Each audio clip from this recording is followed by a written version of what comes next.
नमस्कार विद्यार्थी मित्रांनो, ओंकार यूट्यूब चॅनलमध्ये तुमचं स्वागत आहे। आज इयत्ता 10वी गणित भाग 1 या विषयातील प्रकरण क्रमांक 2 क्वाड्रॅटिक इक्वेशन्स म्हणजेच वर्ग समीकरणे या प्रकरणातील प्रॅक्टिस सेट ते सराव संच 2.2 हा या ठिकाणी आपण सोडवणार आहोत। आता सराव संच 2.2 जो आहे solutions of a quadratic equations by factorisations म्हणजेच अवयव पद्धतीने वर्ग समीकरणाची मुळे काढणे हा भाग या ठिकाणी 2.2 मध्ये आपण सोडवणार आहोत। त्यातला पहिला प्रश्न आहे बघा, solve the following quadratic equations bye factorisation. खालील वर्ग समीकरणामुळे अवयव पद्धतीने सोडवा। आता मागच्या 2.1 मध्ये आपण चलाच्या काही किमती ही वर्ग समीकरणाची मुळे आहेत का नाही हे आपण बघितलेलं आहे। आता या किमती ज्या आहेत मुळे आहेत का नाहीत हे एक एक किंमत ठेवून शोधणं हे फार वेळखाऊ पद्धत आहे। त्यामुळे ती पद्धत या ठिकाणी मुळे शोधणं यासाठी उपयोगी नाहीये। तर आपण अवयव पद्धतीनं वर्ग समीकरणाची मुळे कशी शोधायची हे 2.1 मध्ये 2.2 मध्ये बघूया। आता याच्यामध्ये पहिलं उदाहरण आहे बघा, x² - 15x + 54 = 0। हे x² - 15x + 54 = 0 या वर्ग समीकरणाची मुळे आपल्याला फॅक्टरायझेशन्स म्हणजेच अवयव पद्धतीनं काढायचे आहेत। बघा, हे पहिलं जे उदाहरण आहे सोडवूया आपण। स्प्लिटिंग ऑफ मिडल टर्म्स, हे मधल्या पदाची फोड करून आपल्याला हे उदाहरण सोडवायचं आहे। तर अवयव पाडण्यापूर्वी पहिल्यांदा x² चा सहगुणक आणि स्थिर पद यांचा गुणाकार करून घ्यायचा आहे। इथं x² चा सहगुणक हा 1 आहे, इथे 1 गुणिले स्थिर पद आहे 54, 54 गुणिले 1 बरोबर 54 येईल। तर या 54 चे 54 चे असे आपल्याला फॅक्टर पाडायचे आहेत, अवयव पाडायचे आहेत की त्यांचा गुणाकार हा 54 आला पाहिजे आणि बेरीज ही मधल्या पदा एवढी म्हणजे -15 यायला पाहिजे। 9 × 6 = 54, 9 × 6 = 54। आपल्याला 9 आणि 6 हे याचे 54 चे फॅक्टर मिळतील। 9 + 6 बेरीज 15 येईल, पण आपल्याला -15 हवाय, -15 पाहिजे म्हणून या ठिकाणी दोन्ही संख्या या मायनस होतील, -9 - 6। तर या दोघांचा गुणाकार +54 येईल, या दोघांची बेरीज हे 9 आणि 6 -15 ही याची बेरीज येईल। तर याप्रमाणे -9 - 6 हे -15 चे आपण फोड करून घेऊया। तर बघा, therefore x² - 9x - 6x + 54 = 0। म्हणजे हे तुम्ही 54 चे जे अवयव पाडले त्याप्रमाणेच या 15 चे आपण फोड करून घेणार आहे। बघा, इथं हे दोघांचे गट करूया। आता या दोघांतनं इथं आपल्याला कॉमन या ठिकाणी काढायचं आहे। सामायिक अवयव घेऊया आपण। इथं x आहे, इथं पण x आहे, या दोन्ही मध्ये x असल्या कारणाने x हा कॉमन निघेल। इथं x² मधनं x बाहेर निघाला म्हणजे इथं राहील x, या 9x मधनं x बाहेर आलाय म्हणजे इथं राहील -9। इथं जी साइन आहे तीच इथं घ्या। या दोघांना बघा, इथं 6 आहे, या 54 मध्ये पण -6 आहे, तर या दोघांना -6 बाहेर काढूया आपण। इथं राहील x, आता या 54 मधला -6 निघाल्यामुळे शिल्लक राहील -9, तर इथं राहील x - 9 = 0। आता या दोन्ही मध्ये बघा x - 9 हा कंस जे हा ब्रॅकेट कॉमन आहे, सारखा आहे, तर आपण कॉमन घेऊया तो। इथे x - 9, राहिलेली दोन्ही पद दुसऱ्या ब्रॅकेट मध्ये घेऊया। इथे येईल x - 6 = 0। x - 9 कॉमन काढला आपण, इथं राहिला x, इथं राहिला -6 जे दुसऱ्या ब्रॅकेट मध्ये घेतलेला आहे। तर हे याचे अवयव पडलेले आहेत. आता या अवयवानंतर आपल्याला x ची व्हॅल्यू काढायची आहे, म्हणजे आपल्याला सोल्युशन्स म्हणजे मूळ शोधायची आहेत. तर या दोन्ही ब्रॅकेट पैकी एकाची किंमत ही 0 असणार आहे, 0 असणार आहे. म्हणून आपण असं लिहूया, therefore x - 9 = 0 or x - 6 = 0. Therefore x = 9 or x = 6. तर याप्रमाणे आपल्याला याची मूळ जी आहेत सोल्युशन्स आपल्याला मिळाले. हे आपल्याला असेल वर्ग समीकरणाची मुळे बरोबर 9 आणि 6 किंवा 9 आणि 6 ही वर्ग समीकरणाची मुळे आहेत. बघा हे दुसरं उदाहरण आहे. Example number 2, x² + x - 20 = 0. x² + x - 20 = 0. सुरुवातीला सांगितल्याप्रमाणे बघा x² चा कोइफिशियंट आणि कॉन्स्टंट याचा गुणाकार करून घ्यायचा आहे. तर इथे 1 × -20 = -20. जे 1 आणि -20, 1 आणि -20 यांचा गुणाकार हा -20 येईल.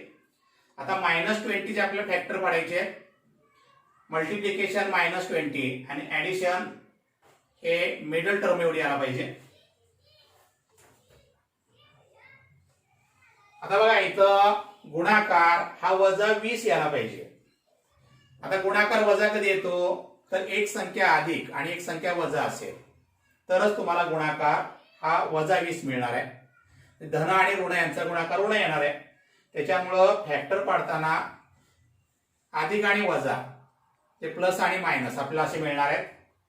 आणि प्लस मायनस असल्या कारणानं दोघांतला डिफरन्स जो आहे फरक हा मिडल टर्म एवढा यायला पाहिजे. तर इथं फॅक्टर पेडतो या ठिकाणी -20 चे आपल्याला फॅक्टर मिळतील 5 आणि 4. 5 आणि 4 मधला डिफरन्स जो आहे तो 1 आहे. मग आता एका संख्येला प्लस आणि एका संख्येला मायनस हे साइन येणार आहे. तर प्लस मायनस कोणाला द्यायचं, तर मिडल टर्मची साइन जी आहे ती मोठ्या नंबरला द्यायची. म्हणजे इथं मिडल टर्मला प्लस असल्या कारणानं इथं 5 ला प्लस येईल आणि 4 ला मायनस येईल. तर इथं +5 - 4, 5 मधून 4 गेला 1 राहिला, इथं +1 हे येईल आणि 5 4 = 20. इथं प्लस मायनसचा गुणाकार जो आहे तो मायनस येईल -20. तर हे +5 - 4 प्रमाणे याचे आपण फोड करूया.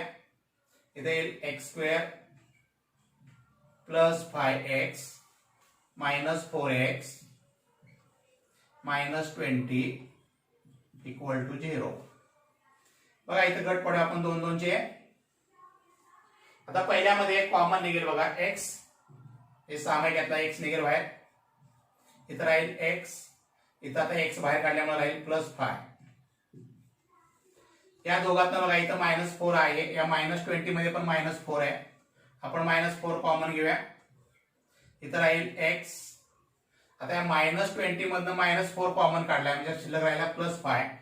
तर इथे येईल x + 5 = 0. आता हे x + 5 परत कॉमन आले, दोन्हीकडे समान आहेत, त्यामुळे x + 5 आपण कॉमन घेऊया. दुसऱ्या कंसात राहिलेली पद घ्या, x - 4 = 0. इथे therefore x + 5 = 0 or x - 4 = 0. therefore x = -5, हे +5 इकडे गेले -5 होतील. इथे x = 4, हे तर -4 इकडे गेले +4 होतील. तर सोल्युशन आपल्याला मिळेल -5 4.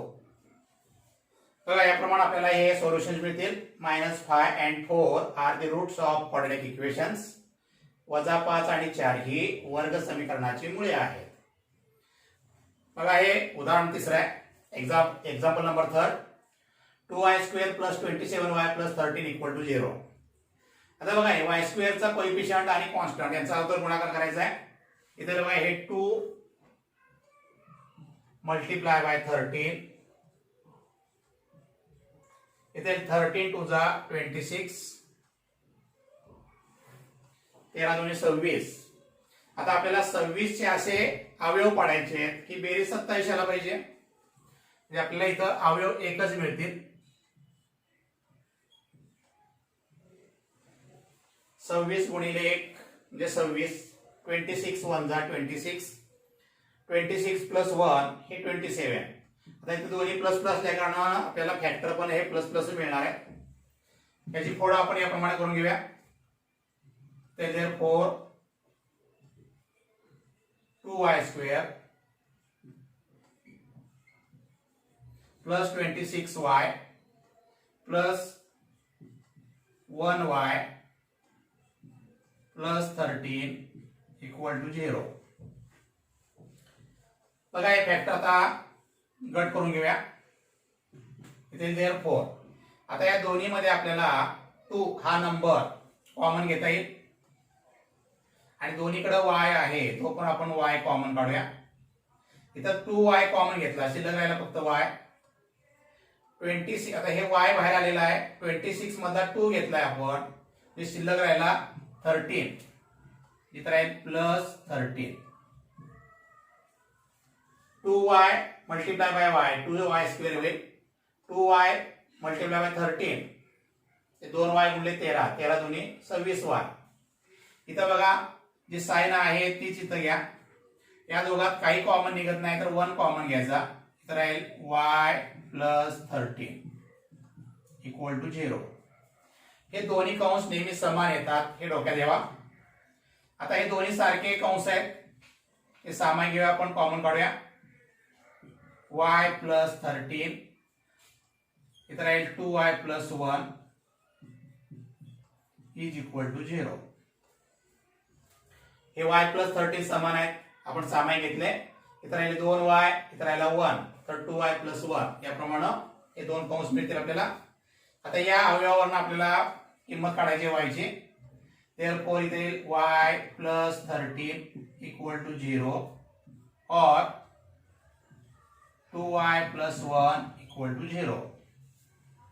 इथे therefore y is equal to minus 13. हे प्लस 13 कडे आले, मायनस 13 होतील. इथे 2y is equal to minus 1. therefore y is equal to minus 13 और y equal to minus half. याप्रमाणे minus 13 and minus half are the roots of quadratic equations. हे आपल्याला solution याचं मिळेल. बघा एक्झाम्पल नंबर 4 आहे. 5m square equal to 22m plus 15. 5m वर्ग बरोबर 22m अधिक 15. आता पहिल्यांदा हे क्वाड्रेटिक इक्वेशन जे आहे जनरल फॉर्म लिहून घेऊ आपण. आता हे दोन्ही पद आपल्याला अलीकडे आले पाहिजेत. हे 5m स्क्वेअर हे प्लस 22m अलीकडे आले, मायनस होतील. हे प्लस 15 अलीकडे आले, मायनस होतील. तर बघा ही दोन्ही पद आपण डाव्या बाजूला आणलेली आहे, ज्याचे प्लस ची साइन मायनस होऊन जाईल.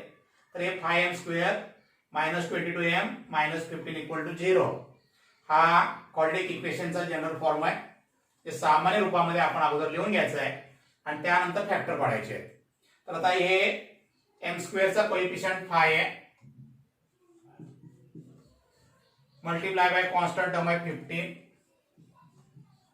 तर हे मायनस 15 आहे. 5 multiply by minus 15 equal to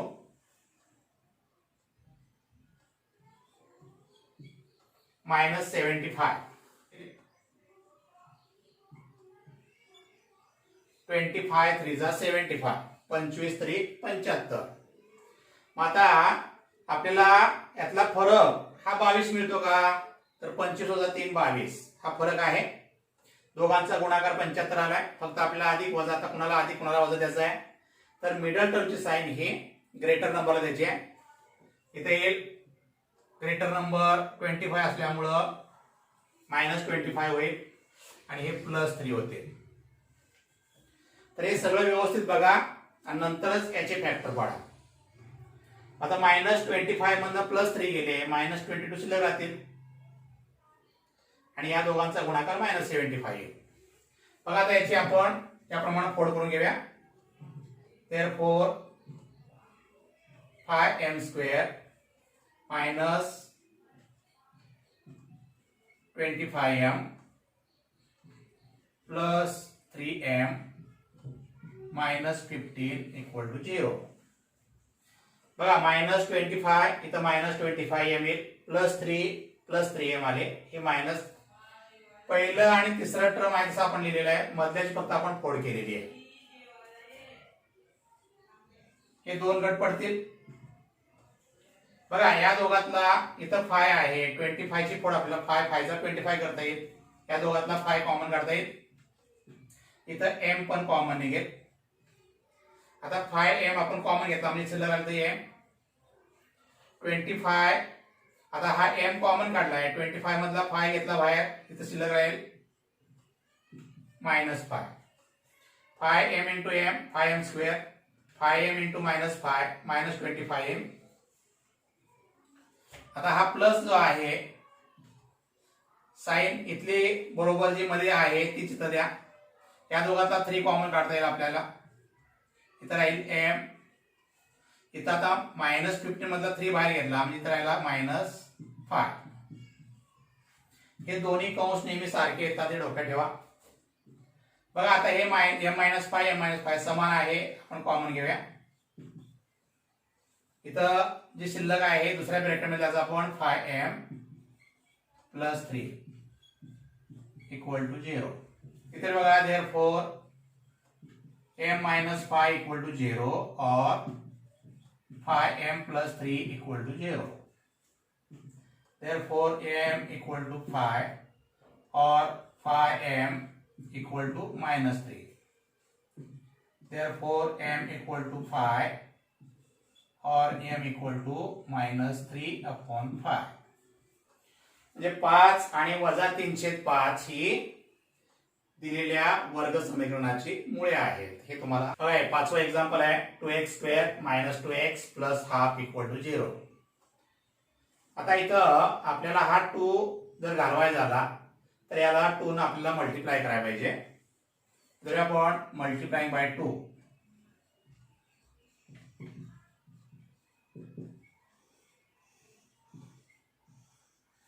म्हणजे आपल्याला हे 2 न गुणायचे पूर्ण समीकरणाला. इथं आपण 2 न मल्टिप्लाय केलं तर हे होईल 4x². 2 × 2 = 4, 4x² - 4x. इथं 2 ला 2 निघून जातील, इथं राहील 1 = 0. आपल्याला वर्ग समीकरण मिळेल. आता याच्यामध्ये 4 आणि 1 चा आपला गुणाकार करायचा आहे.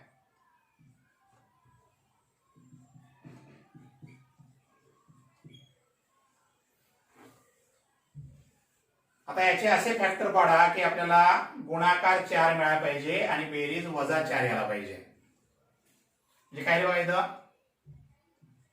-2 × -2. मायनस प्लस येईल. 2 × 2 = 4, -2 + -2 हे -4 याचे ऍडिशन येईल. मग याप्रमाणे फॅक्टर पाडू आपण इथं 4x² - 2x - 2x + 1 = 0. इथं गट पाडले आपण. या दोघांना बघा इथं 2 आहे, इथं पण 2 आहे. 2 कॉमन घेऊया. दोघातला x कॉमन निघेल. आता यातला 2x बाहेर निघाला म्हणजे इथं राहिले 2, इथं राहिला x. हा पूर्ण बाहेर आला म्हणजे इथं राहील -1. इथं मायनस साइन घेऊया आपण. दोघांमध्ये कॉमन काय नाही तर 1 कॉमन घ्यायचा. इथं राहील 2x. हा प्लस याच्यातला आपण -1 बाहेर घेतला म्हणजे इथं राहील -1. हे 2x - 1 सारखा आहे, कॉमन घेऊया आपण ते. इथं राहिले 2x, इथं राहिला -1 = 0. Therefore 2x - 1 = 0 or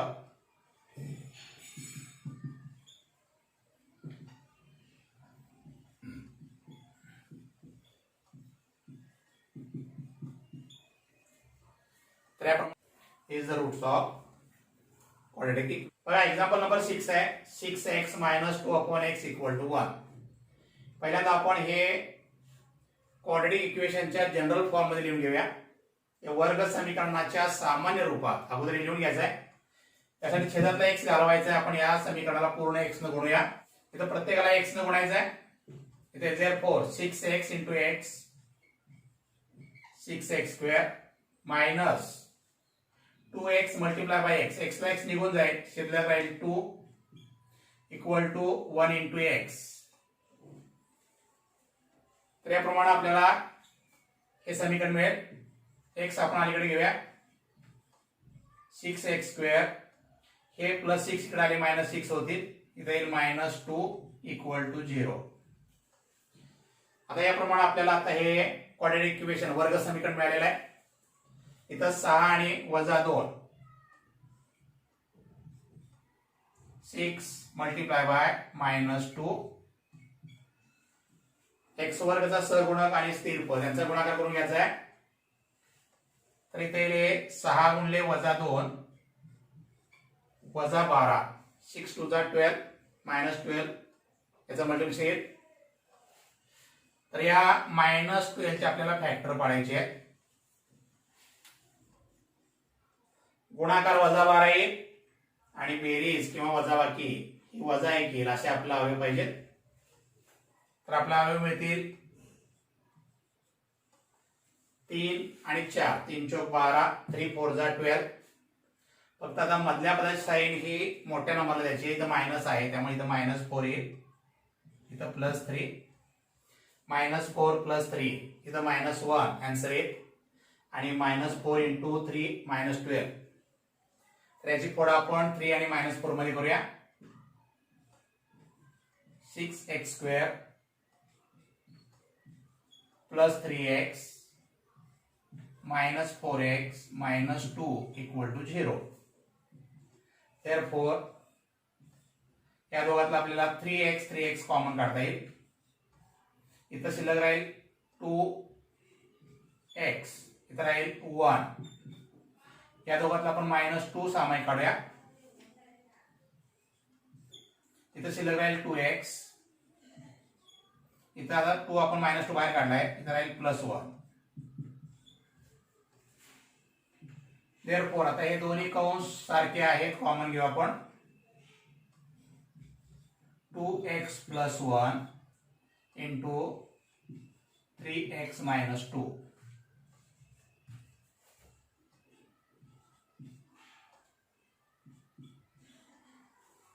बघा हे 2x + 1 सामाईक निघाला. इथं 3x आणि -2 राहिले. 3x - 2 हे आपल्याला अवयव याचे मिळतील. 2x + 1 = 0 और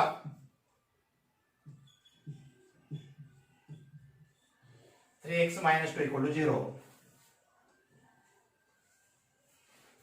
therefore 2x is equal to -1 or 3x = 2. therefore x equal to -1/2 or x equal to 2/3. -1/2 and 2/3 are the roots of quadratic equation. बघा एक्झाम्पल नंबर 8. 3x² - 2√6x + 2 = 0. आता हे जनरल फॉर्म मध्ये आहे त्यामुळे आपण डायरेक्ट x² चा coefficient आणि constant यांचा गुणाकार करूया. इथे बघा 3 × 2 = 6. तर 3 × 2 = 6. आपल्याला 6 चे असे अवयव पाडायचे आहेत. गुणाकार 6 याला पाहिजे आणि बेरीज 2 वर्गमूळ चिन्हात 6 याला पाहिजे. तर याचे अवयव आपल्याला असे मिळतील बघा.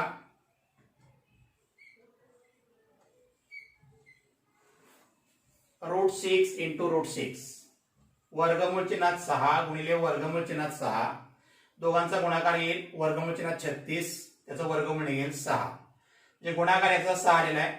आता बेरीज आपल्याला -2 वर्गमूळ चिन्हात 6 पाहिजे. म्हणजे आपल्याला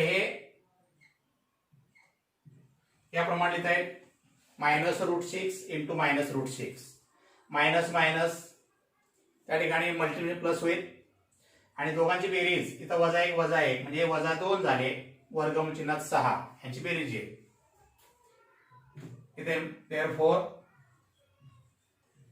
3x² minus √6x minus √6x plus 2 equal to 0. आता बघा इथं 3 आहे, इथं वर्गमूळ चिन्हात 6 आहे, तर इथं आपण कॉमन म्हणजे सामायिक घेताना थोडंसं आपलं अवघड जातं, म्हणून आपण या सगळ्यांचीच फोड करून घेऊया. तर या 3 चे आपल्याला लिहिता येईल बघा √3 मल्टिप्लाय बाय √3x². वर्गमूळ चिन्हात 3 गुणे वर्गमूळ चिन्ह 3 गुणाकार त्याचा 3 येईल. या -6 ची फोड करूया आपण.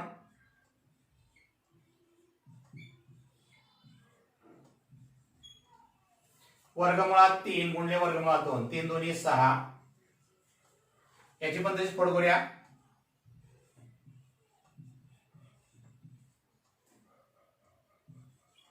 आणि या 2 ची फोड करताना असं करूया आपण बरोबर 0.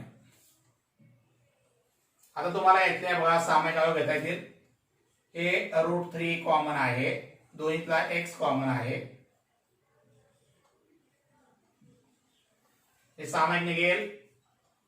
वर्गमुळात 3 आणि x सामायिक घेतला आपण, इथे शिल्लक राहील बघा वर्गमूळ चिन्हात 3. या x वरून x बाहेर काढायचं राहील x, इथे शिल्लक राहील √2. या दोघांतला आपण मायनस, इथं √2 आहे, इथं पण √2 आहे, √2 कॉमन घेऊया. इथं राहील √3, इथं राहील x, इथं राहील प्लस. आता हा मायनस बाहेर काढलाय, प्लस मधला मायनस गेला तर मायनस लिहिलं जाईल तिथं.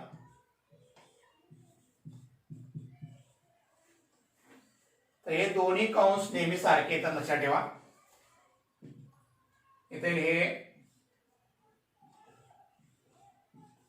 √3x minus √2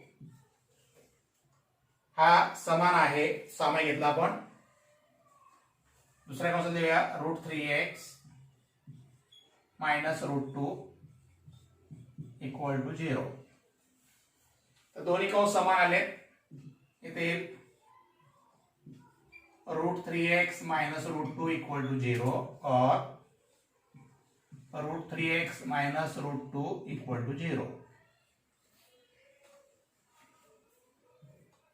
Therefore √3x equal to √2 और √3x equal to √2. Therefore x equal to √2 upon √3.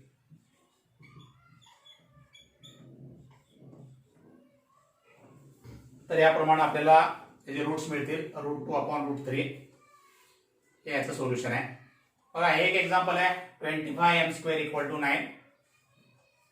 हे आपण याप्रमाणे लिहून घेऊया 25m² हे +9 इकडे आले तर -9 होतील इक्वल टू 0. आता इथं आपल्याला हे दोन्ही परफेक्ट स्क्वेअर नंबर दिलेले आहेत. a² - b² फॉर्म्युला यूज करूया आपण. इथं येईल बघा हे 5m bracket square -3² is equal to 0. इथं 25 चा रूट 5 येईल, m² चा m येईल, 5m ब्रॅकेट स्क्वेअर 25m² झाला, हा 3² 9 येईल. इथं a² - b² फॉर्म्युला यूज केला a + b a - b. तर फॅक्टर असे मिळतात आपल्याला 5m + 3 into 5m - 3 is equal to 0.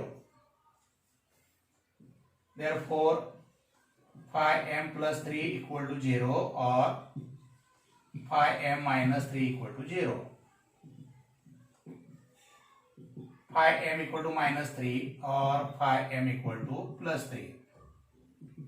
Therefore m equal to -3/5 और m इक्वल टू 3/5. तर -3/5 and 3/5 are the roots of the given quadratic equation. बघा हे उदाहरण क्रमांक 11 आहे. Example number 11, 7m² equal to 21m. आता हे पण असं लिहूया आपण, 7m² - 21m इक्वल टू 0. आता हे बघा पहिली दोन पद दिलेली आहेत, तिसरं पद आपल्याला दिलेलं नाहीये. तर अशा वेळी काय करा, डायरेक्ट सामायिक घटक घ्या. आता हे 7 दोघातनं सामायिक निघेल, हा m पण निघेल. इथं 7 आपण घेतला, इथं राहिला m, इथं राहील -7 3 जा 21, तर 3 येईल. इथे therefore 7m इक्वल टू 0 और m - 3 equal to 0. therefore m equal to 0 और m इक्वल टू 3. त्याप्रमाणे पहिली दोन पद दिली असतील तर डायरेक्ट सामायिक घटक घ्या, आणि पहिला आणि तिसरं दिलं असेल तर आपण a² - b² हा फॉर्म्युला यूज करणार आहे. आणि तिन्ही पद दिली असतील तर मधल्या पदाची फोड करून त्या ठिकाणी आपल्याला हे मुळे 12वा एक्झाम्पल आहे, m² - 11 इक्वल टू 0. आता इथं फक्त आपल्याला पहिलं आणि तिसरं पद दिलेलं आहे, मधलं पद दिलेलं नाही. आता इथं आपल्याला दोन पद दिले असतील, पहिलं आणि तिसरं, तर आपण a² - b² फॉर्म्युला यूज करतो. पण इथं पहिलं पद स्क्वेअर पद आहे पण दुसरा नाहीये, तर अशा वेळी आपण हे असं लिहून घ्यायचं, m² - √11² इज इक्वल टू 0. 11च्या वर्गमूळाचा आपण वर्गमूळ चिन्ह 11 त्याचा वर्ग केला तर हे वर्गमूळ चिन्ह निघून जाईल, आपल्याला 11 मिळेल. इथं a² - b² हे आपल्याला यूज करायचं आहे. इथे येईल m + √11 m - √11 equal to 0. therefore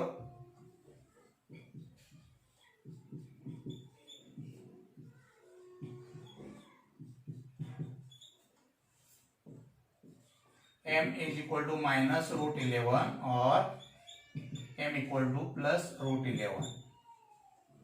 तर याप्रमाणे आपल्याला याचे रूट्स, हे मुळं जे आहेत या वर्ग समीकरणाचे मिळतील. तर अशा पद्धतीने आपण सराव संच 2.2 या ठिकाणी सोडवलेला आहे. सगळ्यांनी व्यवस्थित समजावून घ्या. महत्वाची गणित आहेत, परीक्षेत तुम्हाला 2 मार्कालाही विचारले जातात. ठीक आहे, धन्यवाद.